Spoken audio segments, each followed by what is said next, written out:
não é que não pode usar a cannabis medicinal com THC, mas que talvez para a mulher tenha que ser uma cannabis medicinal com menos THC.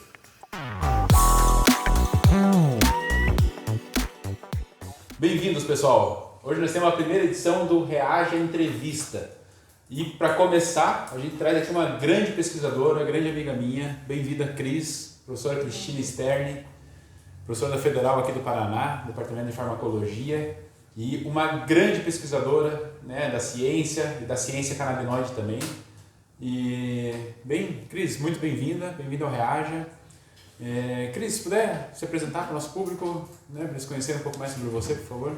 Então, obrigada, Fabiano, pelo convite, pela apresentação.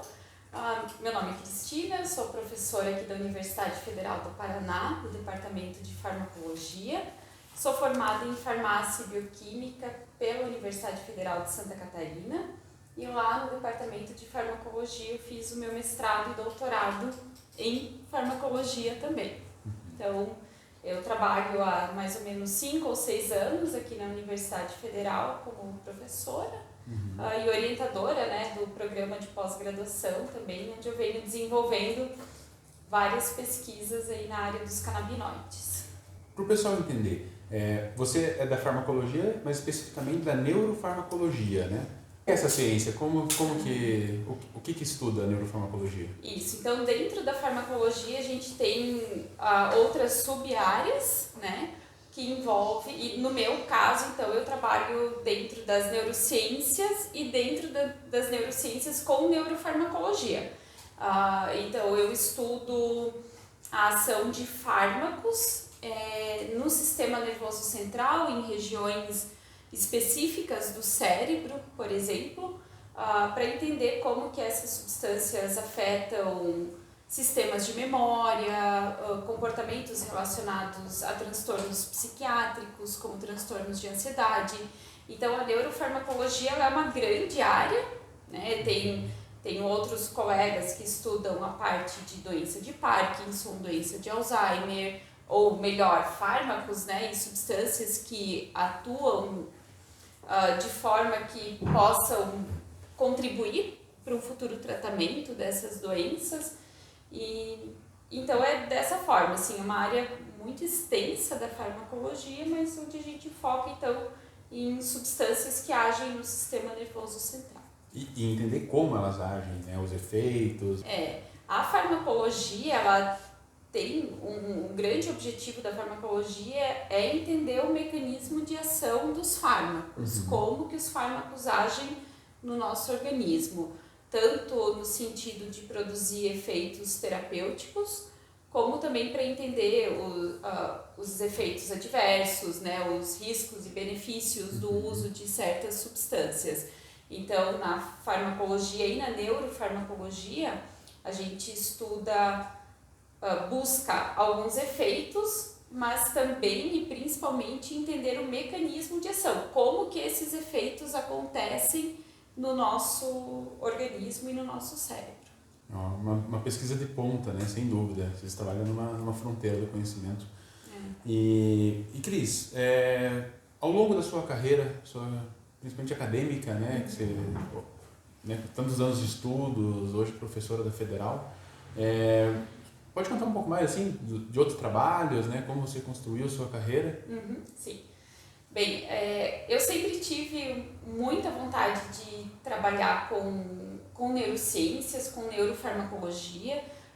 Tinha muito interesse por estudar os transtornos de ansiedade e principalmente o transtorno do estresse pós-traumático, que envolve muito a questão de formação de memórias também, porque memória, que é uma das minhas grandes paixões, assim, é estudar o processamento da memória e principalmente daquelas memórias relacionadas a traumas emocionais. Então, quando eu estava na graduação, já em farmácia, eu já busquei uma iniciação científica nessa área, já comecei naquela época a trabalhar com psicofarmacologia ou neurofarmacologia, e em modelos, né, animais de ansiedade. Aí depois eu fiz o meu mestrado nessa área também, Mas foi o doutorado que foi assim um grande marco, eu diria, para minha carreira, porque foi no meu doutorado que eu comecei a trabalhar com um modelo de memória traumática, né, relacionado ao desenvolvimento do transtorno do estresse pós-traumático, e aí que o canabidiol e o estudo da cannabis, né, e do potencial terapêutico da cannabis entrou na minha vida.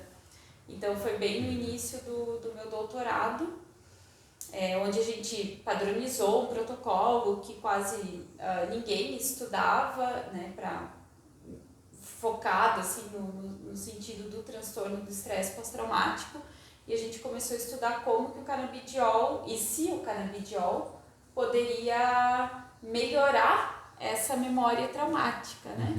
Então a gente teve efeitos assim muito bonitos, muito promissores com o canabidiol nesse meu primeiro trabalho aí com cannabis e memória, tanto que esse trabalho ele foi publicado numa revista assim de impacto muito alto no meio científico, com uma relevância, uma revista científica de grande relevância no cenário nacional e internacional.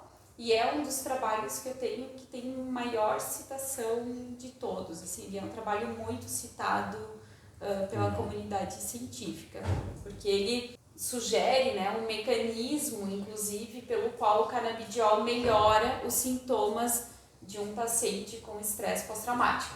Claro que eu fiz num animal de laboratório, mas ele serve, né, para ajudar a gente a entender no ser humano, né, como que isso acontece. Não, incrível, Cris. Né? Acho que a citação ela só demonstra a importância do trabalho, a relevância do trabalho para a comunidade. E isso é fazendo a ciência caminhar para frente. A citação é a grande... mostra a relevância do teu trabalho, né? Não adianta você publicar vários trabalhos em várias revistas científicas e ele não ser citado, né? É a citação do trabalho que mostra a relevância e o impacto que ele tem na comunidade científica. Recentemente, esse ano, você publicou um artigo que é o efeito bifásico de baixas doses de THC na ansiedade em ratas fêmeas, mas não machos, né? E também como o canabidiol pode interferir nesses efeitos.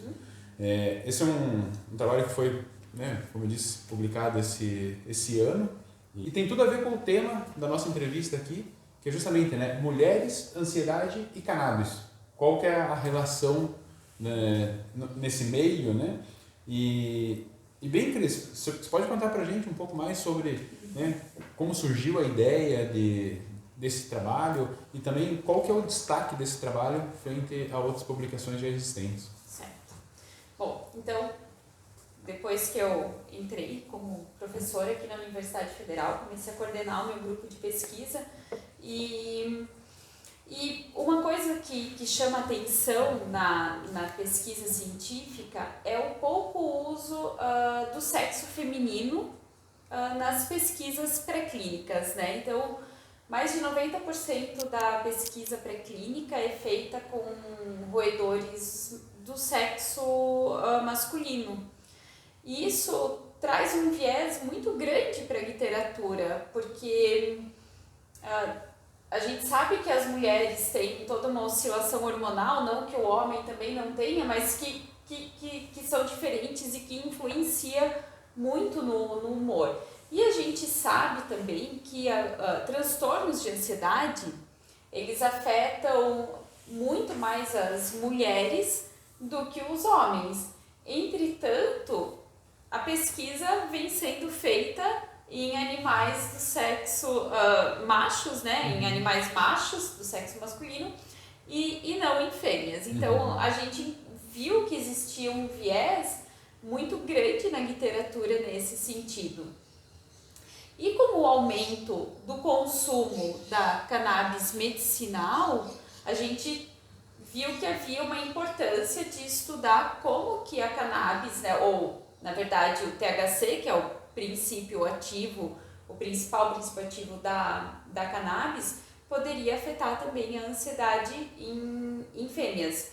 Porque, para nossa surpresa, quando a gente foi para a literatura ver o que existia, na verdade não tinha quase nenhum trabalho avaliando o efeito do THC na ansiedade em fêmeas. Então, assim, a gente partiu de uma pergunta muito simples, né? Um estudo inicialmente muito simples. Só que daí a gente começou a encontrar coisas que a gente foi ficando cada vez mais surpreso, porque tem muitos estudos com o THC na ansiedade em machos, na literatura, e a gente se baseou então nas doses de THC, por exemplo, desses estudos em machos, para começar o nosso trabalho com as fêmeas.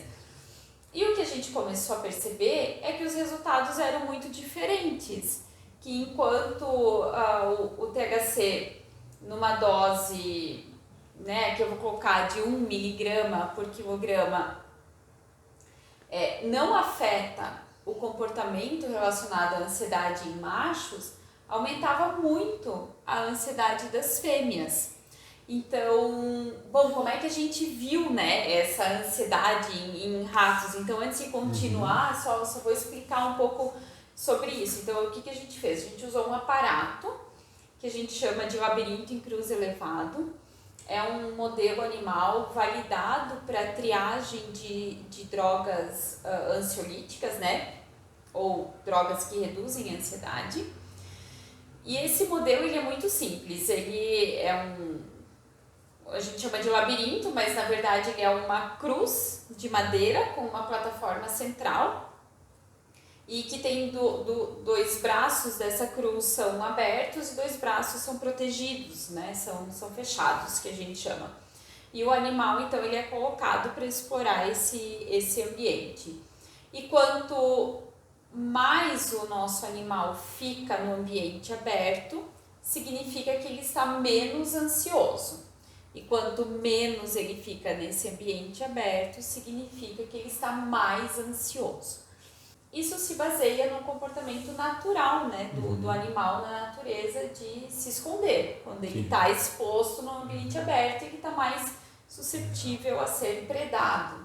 Então, a gente usa esse paradigma para estimar o comportamento ansioso e o efeito das substâncias. Então, voltando agora para o resultado do trabalho, para aquilo que a gente encontrou, a gente viu que uma dose de THC que não afetava esse comportamento nos machos, nem aumentava o tempo que ele ficava no ambiente aberto e nem reduzia, nas fêmeas já reduzia muito esse tempo que ela ficava no ambiente aberto. Elas ficavam mais ansiosas. Mais ansiosas, exato. Sugerindo então que elas estavam mais ansiosas do que os machos. Bom, aí a gente pensou, então, vamos reduzir a dose para ver se a gente encontra uma faixa que melhora a ansiedade nas fêmeas. Porque nos machos, o THC ele produz o que a gente chama de efeitos bifásicos, né? Que é uma característica dos canabinoides. Então, dependendo da dose, ele pode reduzir a ansiedade e se a gente aumenta muito essa dose, ele vai causar um aumento da ansiedade nos machos também. Então a gente foi ver se a gente encontrava essa faixa de doses nas fêmeas. E aí a gente chegou numa faixa de dose que a gente começa a chamar de ultra baixa, que aí sim melhora, né, a ansiedade das fêmeas, ou deixa elas mais tranquilas e faz com que elas explorem mais esse ambiente aberto. E daí nos machos, essas doses também não fizeram efeito nenhum. Bem, o que a gente tira disso aí, né? O que significa isso pra gente? Que as fêmeas, elas precisam de uma quantidade muito mais baixa do que os machos de THC para melhorar o seu quadro de ansiedade, né? Então a gente sabe que falar de THC e ansiedade é bem polêmico, é bem difícil, porque realmente, dependendo da dose, o THC aumenta a ansiedade, mas a gente encontrou que numa faixa de já de ultra baixa de THC, ele pode melhorar a ansiedade das fêmeas. E numa dose que a gente considera baixa e que não afeta a ansiedade dos machos, ele aumenta a ansiedade das fêmeas. Então isso chama a atenção para várias coisas. Quando a gente fala no uso medicinal de cannabis, por exemplo, que a gente sabe que geralmente tem mais canabidiol, né? Mas que a gente pode encontrar uma certa quantidade de THC, né? Isso chama atenção para a quantidade que a mulher usa, né? Ou para a frequência, talvez, que ela usa, que não é que não pode usar a cannabis medicinal com THC, mas que talvez para a mulher tenha que ser uma cannabis medicinal com menos THC. Com menos THC. Com menos THC. Isso a gente viu em roedores, né? A gente viu em ratos, mas já tem trabalhos com seres humanos nessa mesma linha, mostrando que as mulheres são elas sofrem de mais efeitos adversos da cannabis medicinal e principalmente de aumento de ansiedade. E isso pode decorrer então dessa maior sensibilidade que as fêmeas têm ao THC presente nessa cannabis medicinal. Então, agora a gente está estudando, né, como é que essas questões intrínsecas ao sexo feminino contribuem para essa maior sensibilidade. Mas já existe evidências em seres humanos também que a mulher é mais sensível a esse efeito adverso, né, da cannabis medicinal, que poderia ser um aumento da ansiedade. Então, chamando a atenção para um olhar mais individualizado, né, de quando se prescreve uma cannabis medicinal, que não é a mesma coisa, provavelmente, para o homem e para a mulher. E isso deve se refletir em outros tratamentos também, provavelmente. Com certeza. Já tem evidências para o tratamento da dor, né? Que as mulheres também são mais sensíveis, também respondem de forma diferente aos efeitos analgésicos do óleo de cannabis, né? Ou a cannabis medicinal. Em estudos pré-clínicos, estudos com roedores, até já tem trabalhos que mostram, inclusive, que as fêmeas respondem de forma diferente ao canabidiol, né? Na ansiedade, a gente não viu muitas diferenças em relação ao efeito do canabidiol, tá? Então, a mesma dose que é ansiolítica em machos foi ansiolítica nas fêmeas, de canabidiol. Interessante. Mas para dor existe já evidências de que as fêmeas também respondem diferente ao canabidiol. Cris, mas deixa eu ver se eu entendi. Então você avaliou o efeito no controle da ansiedade do THC e do CBD. Do Isso. THC, em baixas doses, ele controla a ansiedade. Se subir a dose, ele pode provocar ansiedade. Foi isso que vocês observaram?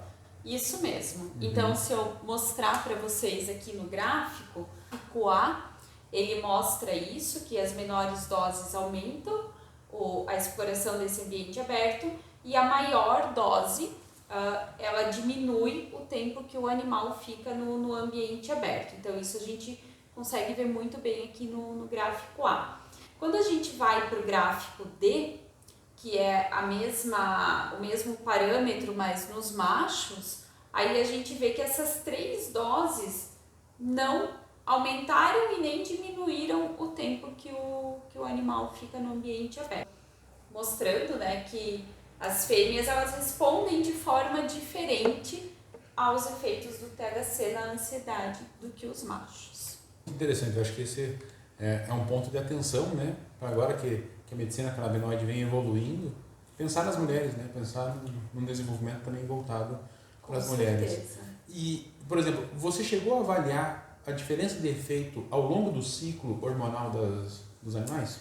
Sim, a gente avaliou. Aqui a gente não encontrou muitas diferenças nesse trabalho, Mas agora a gente está tentando dissecar melhor, entender melhor por que as fêmeas respondem de forma diferente, e a gente tem visto sim que o estradiol ele contribui muito para essa sensibilidade aos efeitos ansiogênicos, né, que os canabinoides podem causar nas fêmeas. Então, o estradiol parece ser um ator aí bem importante nesse contexto, mas a gente ainda não tem resultados muito conclusivos. Isso não está em publicação, né, em fase de publicação ainda, mas a gente está estudando. Esse é o próximo passo. Legal. A gente quer muito, né, que no futuro a gente tenha, quem sabe, um tratamento mais, não que não seja voltado para os homens também, mas que as mulheres consigam aproveitar melhor dos benefícios desse tratamento. Porque talvez essa falta de olhar para essas diferenças sexuais faz com que as mulheres não respondam muito bem aos tratamentos já disponíveis, que elas sofram mais com efeitos adversos e que talvez contribua inclusive para um abandono maior dos tratamentos, né? Isso talvez porque a gente não olhou ainda com tantos detalhes para essas diferenças. Então, esse estudo do sistema endocannabinoide nas fêmeas, eu comecei com um trabalho, né, uma pergunta bem simples, mas tem se tornado aí um dos carros-chefes, né, de pesquisa no meu laboratório. Que interessante, Cris. E isso destaca a importância de você saber o que está consumindo, né? Às vezes a paciente está ali fazendo uso de um óleo que é feito de forma artesanal e às vezes se imagina que é CBD e na verdade é THC, você pode ter um efeito contrário, né? Então é importante a gente conhecer aquilo que está sendo administrado, né? Aí tem mais uma demonstração, né? Reafirmando isso. Com certeza, com certeza. Esse trabalho e vários outros que têm vindo nesse mesmo sentido, eles mostram a importância da gente conhecer o produto que está sendo usado. Seja artesanal ou não, a gente precisa saber o que a gente está consumindo, né? Para fazer um uso seguro e, de novo, né? Aproveitar dos benefícios do tratamento e não ficar sofrendo com possíveis efeitos adversos, como o aumento da ansiedade. Como o aumento da ansiedade, que é bem nesse mundo tão corrido, né? Ali, pandemia, a gente vê que os diagnósticos aumentam, né? As pessoas estão vivendo uma situação diferente. E às vezes se busca o tratamento justamente para o controle da ansiedade, muitas vezes. E acaba tendo um efeito inverso, né? Então isso é muito... Né? Parabéns pela pesquisa. Muito obrigada. E Cris, para entender, assim, você faz pesquisa pré-clínica, né? Você trabalha vendo o efeito, o comportamento nos animais. Como que a gente consegue traduzir isso para o ser humano? A gente tem que ter muito cuidado quando a gente faz essa translação que a gente chama, né, do animal para o ser humano. Mas a pesquisa no animal, ela é um primeiro passo. A gente, para entender esses mecanismos, né, que nem agora, como é que eu vou estudar como que o estradiol influencia esses efeitos? Eu não posso fazer isso numa mulher, num ser humano.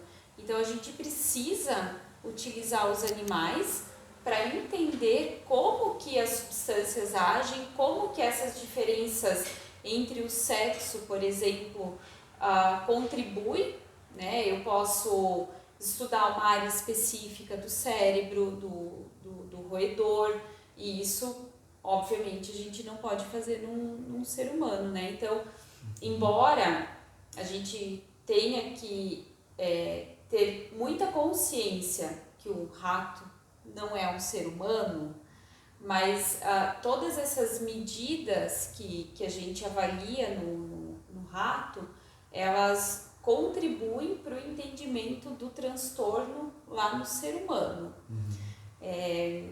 A gente precisa desse trabalho pré-clínico para desenvolver medicamentos, né, ou no caso da cannabis medicinal, talvez um óleo que seja mais seguro para o uso lá no ser humano, lá na frente. Então, a pesquisa pré-clínica ela é muito importante para a gente fazer todas essas avaliações e depois chegar com algo mais seguro já para o uso no ser humano.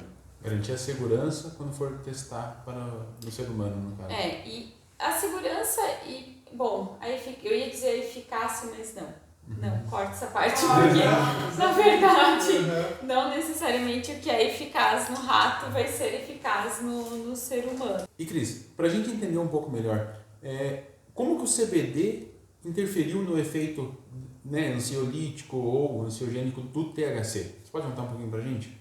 Então, quando a gente associou o canabidiol com a quantidade de THC que foi ansiogênica ou que piorou a ansiedade nas fêmeas, o canabidiol aboliu esse efeito ansiogênico do THC. E o que eu acho mais interessante, talvez, em todo esse contexto, é que quando a gente associou a dose mais baixa de THC, ou a dose ultra baixa de THC, com uma dose baixa de canabidiol, a gente teve uma potencialização do efeito ansiolítico, mostrando talvez um possível efeito em comitiva do THC com o canabidiol e, enfim, sugerindo aí que doses mais baixas, né, também podem ser mais interessantes aí pelo menos para o controle da ansiedade que foi o que a gente viu aqui nas fêmeas. Cris, né, desde que a gente falou da primeira vez desse trabalho, acho que lá se vão pelo menos 3 anos até a publicação, né? E é um longo caminho até desenvolver uma pesquisa dessa, né? São anos trabalhando, é muita gente envolvida pro desenvolvimento. Você pode falar um pouco mais assim sobre, né, os bastidores também, né? Quem participou, como que você desenvolveu essa pesquisa?